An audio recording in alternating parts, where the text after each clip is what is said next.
Hi, my name is Jackie. And my name is Kat. And today we're going to demonstrate real quick on how to make some homemade henna paste. Real quick, if you're not sure, henna is a plant. It's a flowering tall shrub about 4 feet tall, native to the tropical regions of Africa and Asia.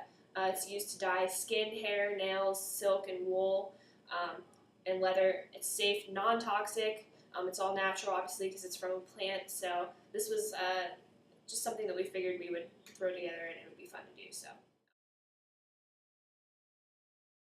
it takes 1 cup of water, 3 tablespoons or 3 tea bags of black tea. The purpose of tea is basically just to make the dye just that much darker and to help it stain your body as well. It keeps the stain on the skin richer color. We also have our henna powder here.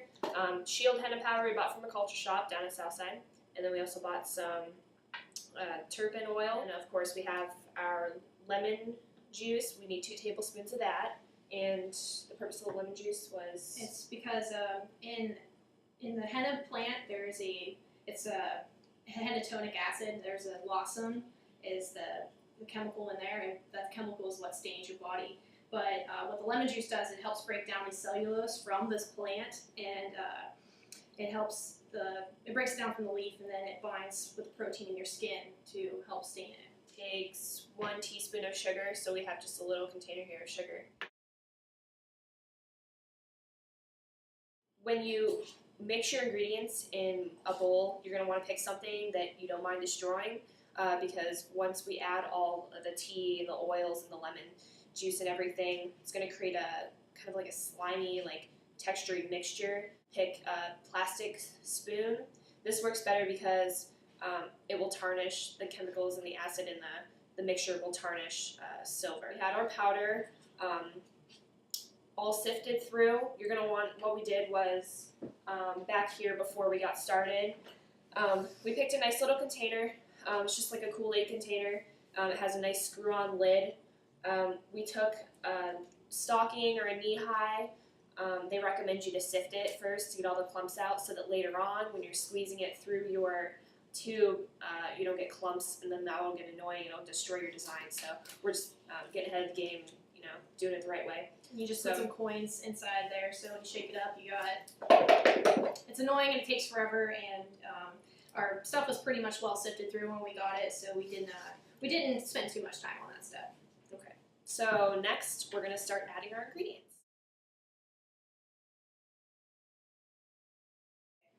We started mixing the water in, and I'll just come over real quick, and then it's just going to start getting like a little darker. So we're just going to keep adding that until we get the right consistency. Okay, and adding the sugar so that it sticks to our body a little bit easier. A little bit more water because we got to get that nice creamy consistency going. A lot of this is just guesswork too.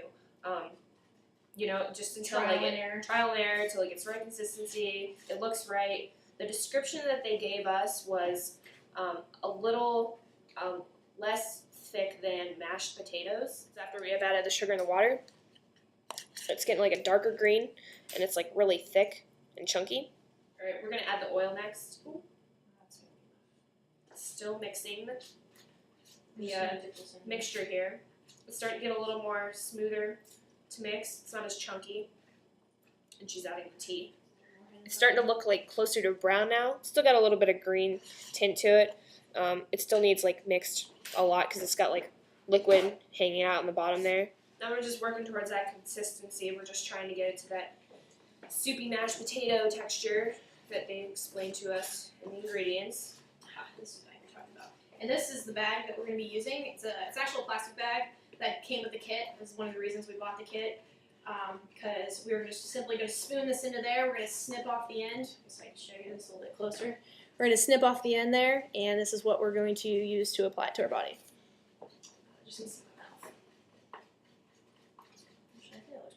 Okay, and we are getting an awesome texture going here. After I've been standing here mixing this for a little while, if you can just kind of see, that's kind of how you're going to want your texture to look. Okay, it's going to look a little thick, but it's really not that bad. Okay, our next step is going to be to cover this. This is the best part because then you just get to wait. And what we're going to do is, since it's a pretty hot day today, we're going to leave this for about 8 hours, and then after that, it's going to be ready to apply. But right now it is 2:30, and 8 hours from now is going to put us at 10:30, and I don't feel like doing this at 10 o'clock at night, so we're just going to wait till the next morning. But according to the diagram, it will be ready by next morning. So Okay. So this is where we leave you, and this is how you create your henna paste.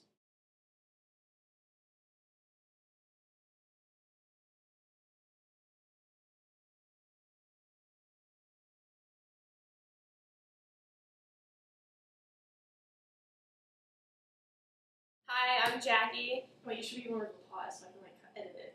Okay, ready? Pause. So, yeah. Whoops.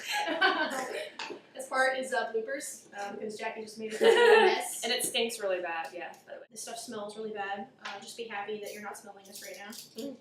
Form like mold. It's gonna be like this really It's not- dark brown colored. It's what releases the It's chemical so that it'll. oxidizing. It's whenever the blossom is released and it oxidizes. So. It's what's gonna stain your skin, pretty much. I'm hoping your mashed potatoes aren't as chunky as some people, so I'm assuming it's probably gonna be pretty soupy. We're gonna add a little bit more powder. It's from our sifted collection, but it should be okay. We're not.